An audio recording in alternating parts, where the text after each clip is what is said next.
بسم اللہ الرحمن الرحیم۔ میرے آج کے قرآنی لیکچر کا عنوان ہے پیشہ عہدہ ترقی اور کمائی حکمراں اللہ دیتا ہے۔ زمین میں انسان کے خلیفہ بنائے جانے سے متعلق اللہ تعالیٰ نے سورہ بقرہ کی آیت 30 میں فرمایا، جب تیرے رب نے ملائکہ سے کہا بے شک میں زمین میں خلیفہ بنانے والا ہوں، تو ملائکہ نے کہا کیا ایسے کو جو اس میں فساد پھیلائے گا اور خون ریزی کرے گا، جبکہ ہم تیری حمد کے لیے تسبیح کرتے ہیں اور تیری تقدیس کرتے ہیں۔ اللہ نے فرمایا جو میں جانتا ہوں وہ تم نہیں جانتے۔ اللہ تعالیٰ نے جو ملائکہ سے یہ کہا تھا کہ میں زمین میں اپنا خلیفہ بنانے والا ہوں، تو اس خلیفہ کی شخصیت کو بھی پھر ویسا ہی ہونا تھا جیسی شخصیت خود اللہ کی ہے، اور ایسا اس وقت ممکن ہوتا ہے کہ جب انسان اللہ کے تقوی یعنی اسماء الحسنی کو اختیار کرے۔ اسماء الحسنی کا جو تعلق تقوی سے ہے، اسے اپنی صفت رب کے تناظر میں بیان کرتے ہوئے اللہ تعالیٰ نے فرمایا،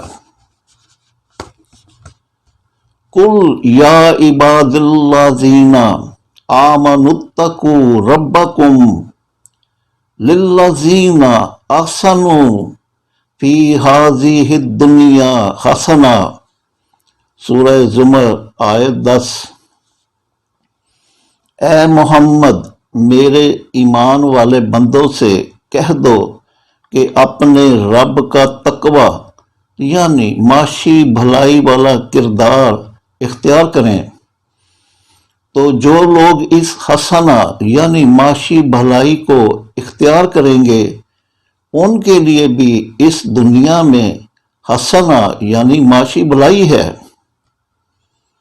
چنانچہ قرآن کریم نے فرمایا، یا ایھا الذین آمنوا اتقوا اللہ حق تقاتہ ولا تموتن الا وانتم مسلمون۔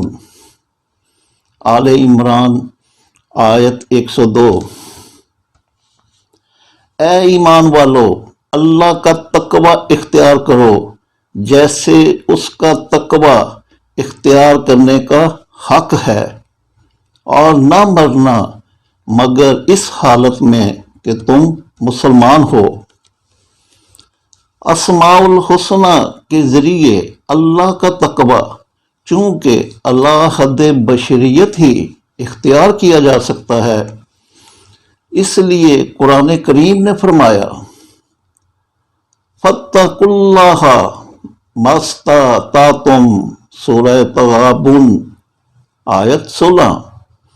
تو اللہ کا تقوی یعنی اسماء الحسنی اختیار کرو جتنی تمہاری استطاعت ہے۔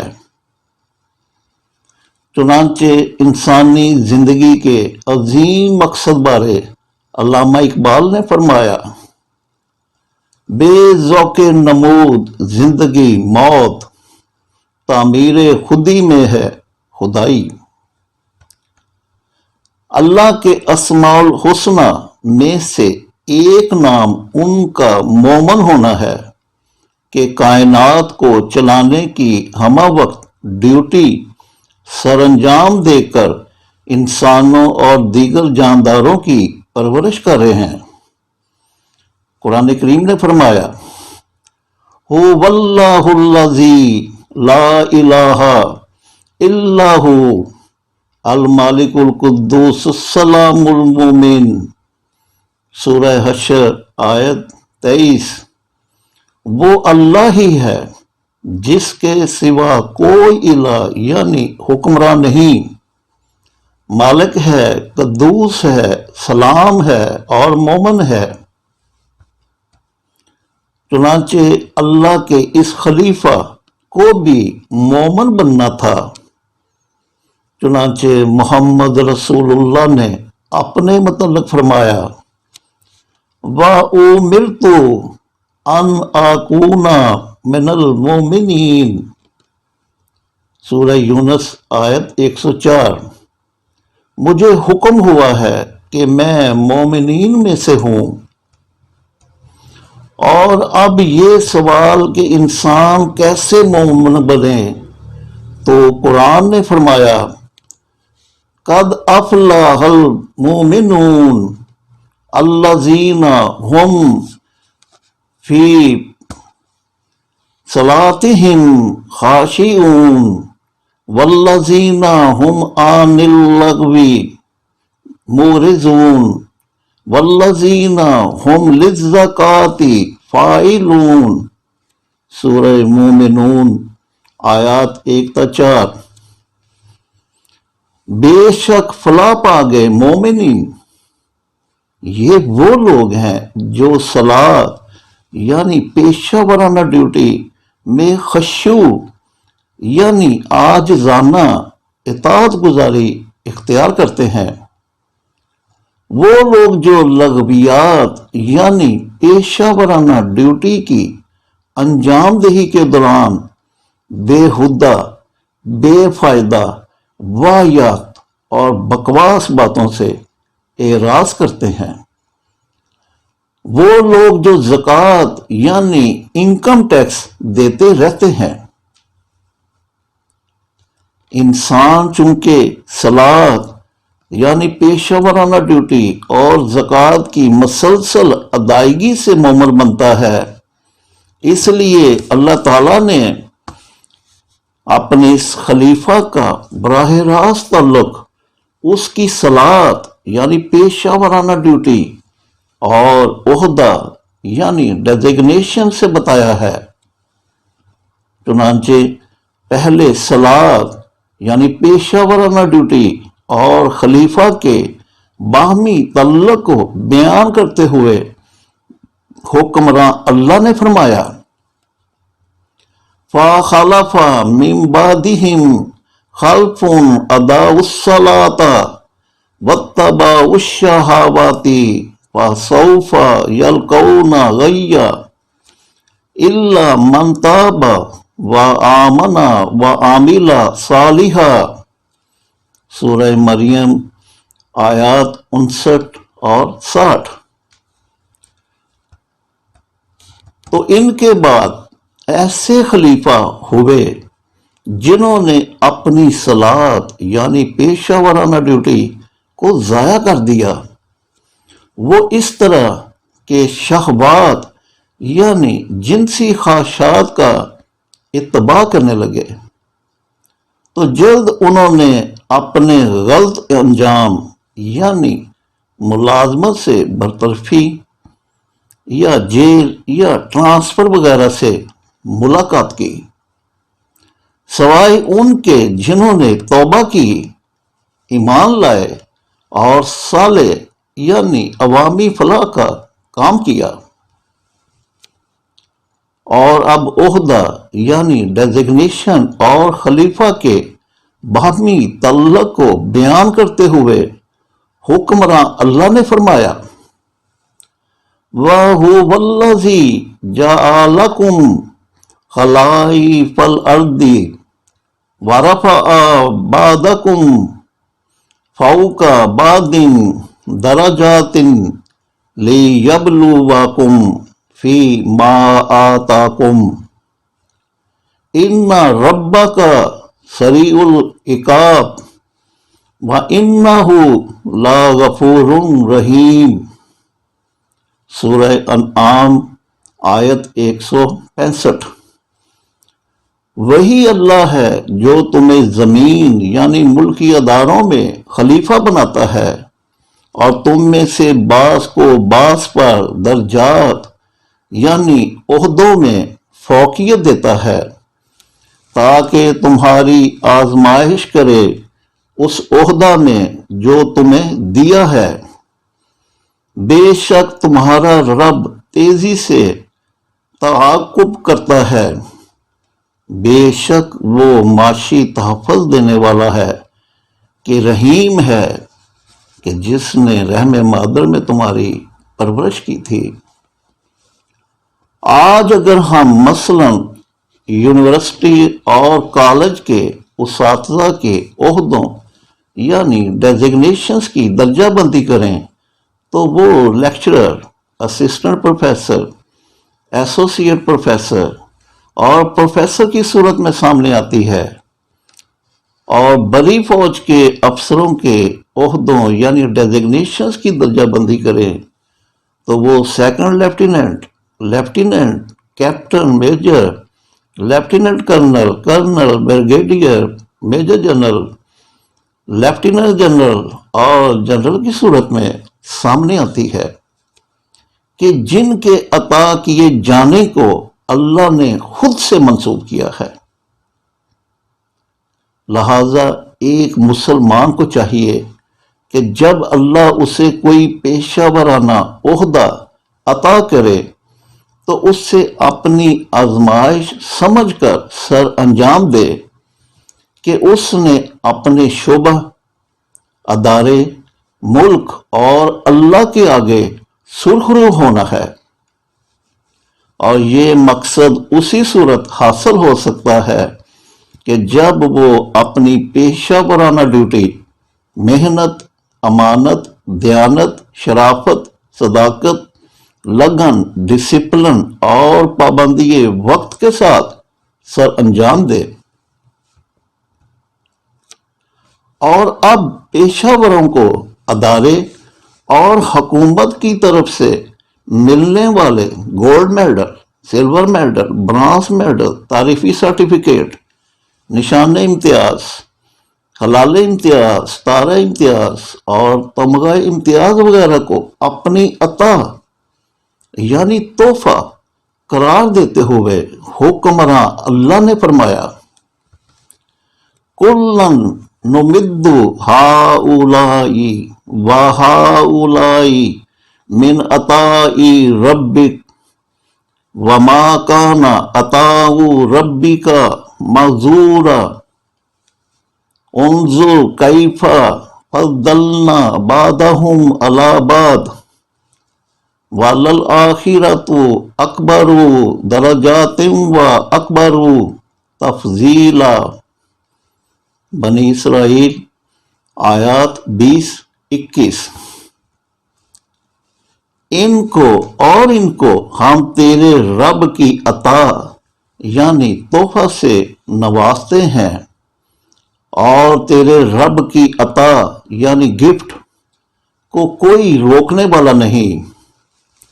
تو دیکھو کس طرح ہم نے ان میں سے بعض کو بعض پر فضیلت دی ہے، اور آخرت تو درجات یعنی عہدوں میں بھی بڑی ہے، اور فضیلت یعنی میڈلز اور اعزازات وغیرہ میں بھی بڑی ہے۔ اور اب اداروں میں کام کرنے والے پیشہ وروں کی ہونے والی ترقی یعنی پروموشن کو ان کی علمی قابلیت یعنی ایجوکیشنل کیپیبلٹی سے منسلک کرتے ہوئے حکمراں اللہ نے فرمایا، نرفع درجات من نشاء وفوق کل ذی علم علیم۔ سورہ یوسف آیت 76۔ اللہ بلند کرتا ہے درجات یعنی عہدے ان کے جو چاہتے ہیں، اور ہر علم والا یعنی ایجوکیشنسٹ دوسرے علم والے پر فوقیت رکھتا ہے۔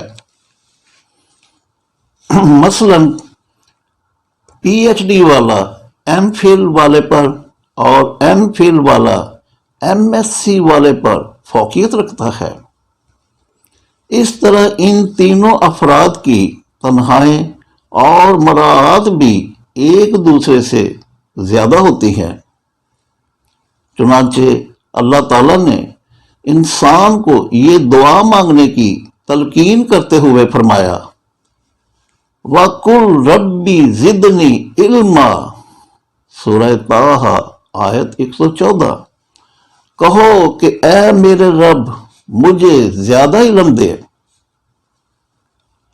اور اب پیشہ وروں کی ترقی یعنی پروموشن کو ان کی ادارتی کارکردگی یعنی انسٹیٹیوشنل پرفارمنس سے منسلک کرتے ہوئے حکمراں اللہ نے فرمایا،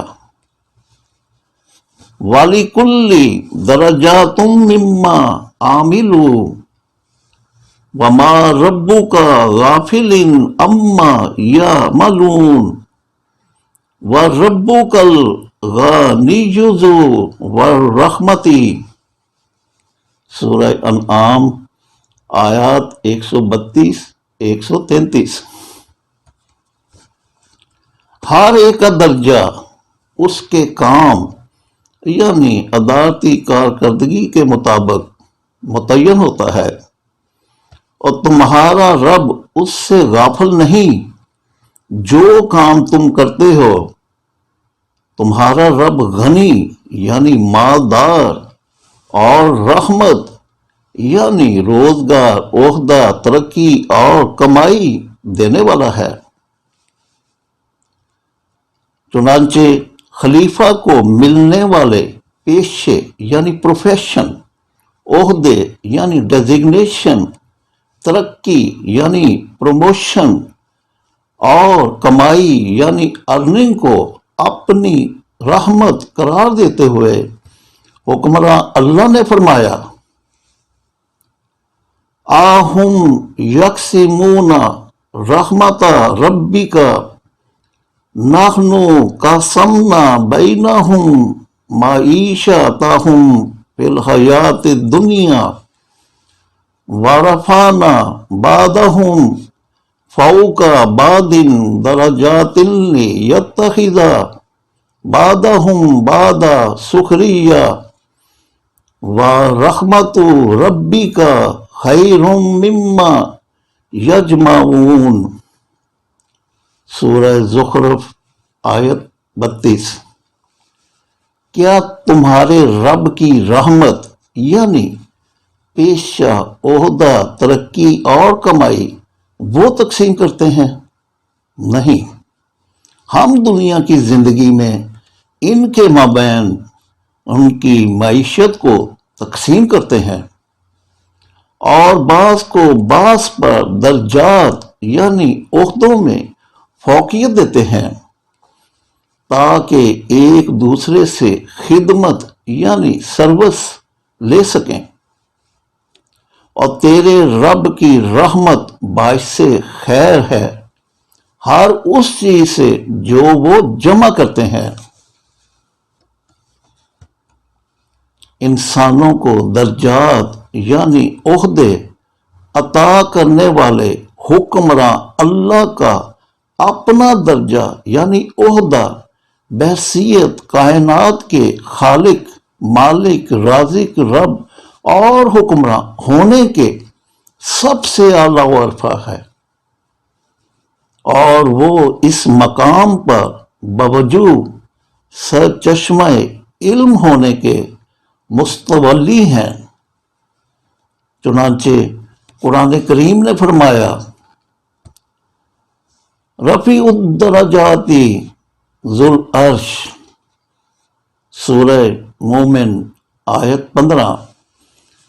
درجات میں عرفہ صاحب عرش اللہ ہے،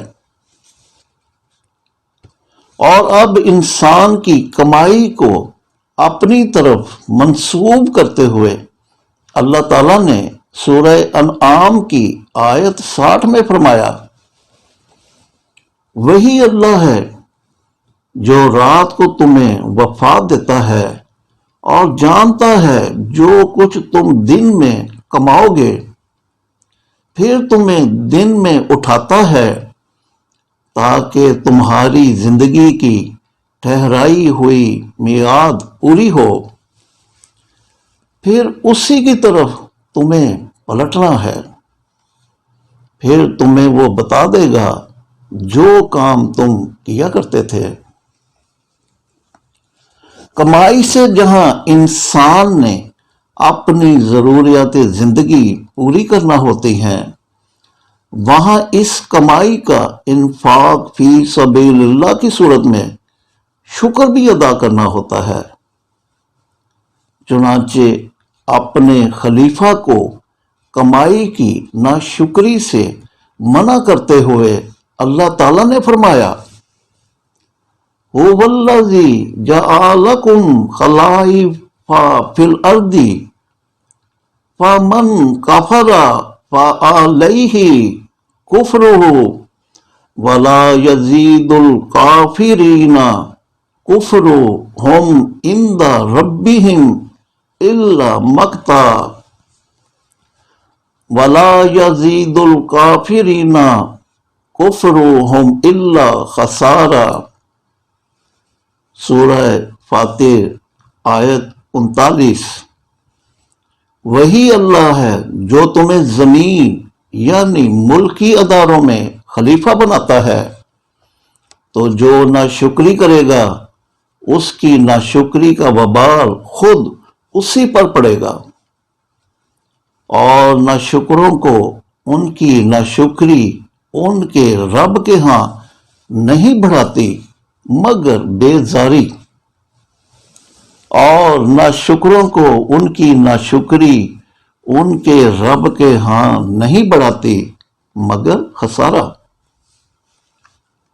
اللہ کے منع کرنے کے باوجود کچھ کماؤ ایسے بھی ہیں جو اس کی عطا کردہ کمائی کی ناشکری کرتے ہیں کہ جب وہ ان گمراہ مذہبی پیشواؤں کو اپنی کمائی کا ایک حصہ دیتے ہیں کہ جنہوں نے انہیں اللہ، خداوند یسوع مسیح، بھگوان وغیرہ کی پرستش پر لگا رکھا ہے۔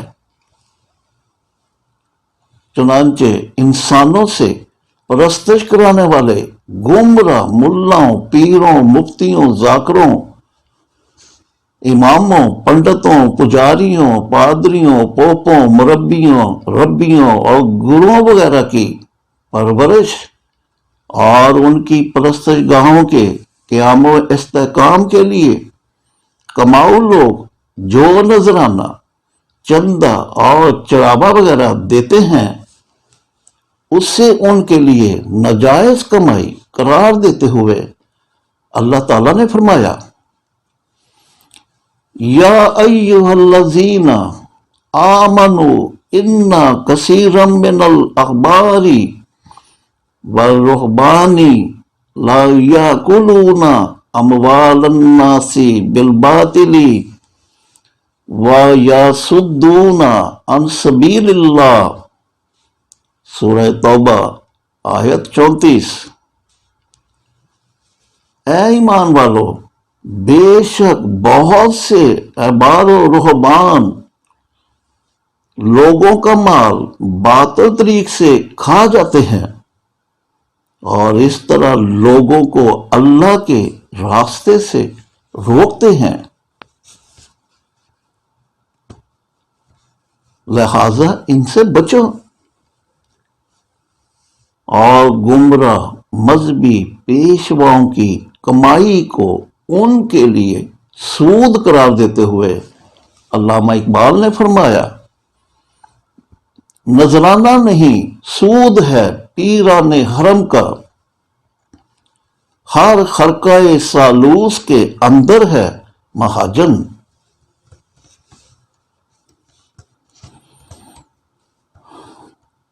اور اب کسی خلیفہ کی ہونے والی ٹرانسفر کو خود سے منسوب کرتے ہوئے حکمراں اللہ نے فرمایا، وَرَبُّكَ الْغَنِيُّ ذُو الرَّحْمَةِ إِن يَشَاء يُذْهِبْكُمْ وَيَسْتَخْلِفْ مِن بَعْدِكُم مَّا يَشَاءُ۔ سورہ انعام آیت 133۔ تمہارا رب غنی یعنی مالدار ہے کہ رحمت یعنی روزگار، عہدہ، ترقی اور کمائی دیتا ہے، اگر وہ چاہے تو تم کو ہٹا دے اور تمہارے بعد خلیفہ بنا دے اس سے جسے وہ چاہے۔ اور اب انتظامی اور مالی طور پر کرپٹ ملازمین کی ٹرانسفر کی توجیہ پیش کرتے ہوئے حکمراں اللہ نے فرمایا وَلَوْلَا دَفْعُ اللَّهِ النَّاسَ بَعْضَهُم بِبَعْضٍ لَفَسَدَتِ الْأَرْضُ وَلَكِنَّ اللَّهَ ذُو فَضْلٍ عَلَى الْعَالَمِينَ۔ سورہ بقرہ آیت 251۔ اور اگر اللہ لوگوں میں سے بعض کو بعض سے دفع نہ کرے تو زمین یعنی ملکی اداروں میں انتظامی، مالی اور اخلاقی فساد پھیل جائے، جبکہ اللہ تو علم والوں پر فضل کرتا ہے۔ اور اب ٹرانسفر شدہ خلیفہ کی جگہ آئے خلیفہ کو مخاطب کرتے ہوئے حکمراں اللہ نے فرمایا ثم جعلناکم خلائف فی الارض من بعدہم لننظر کیف تعملون۔ سورہ یونس آیت 14۔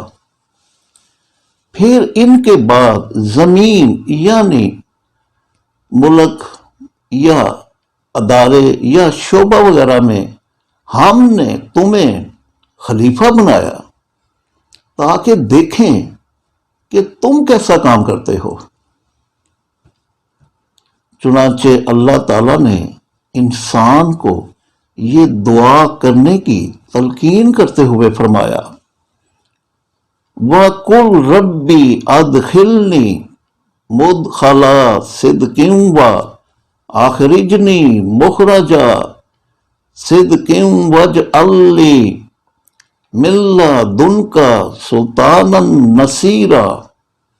بنی اسرائیل آیت 80۔ اور یوں کہو اے میرے رب مجھے جس یعنی محکمے شہر ملک میں داخل کر سچائی کے ساتھ داخل کر، اور جس محکمے یا شہر یا ملک سے ٹرانسفر کر تو سچائی کے ساتھ ٹرانسفر کر، اور اپنے پاس سے سلطان یعنی ٹرانسفر آرڈر وغیرہ کو میرا مددگار بنا دے۔ آج کا لیکچر یہیں تک، شکریہ۔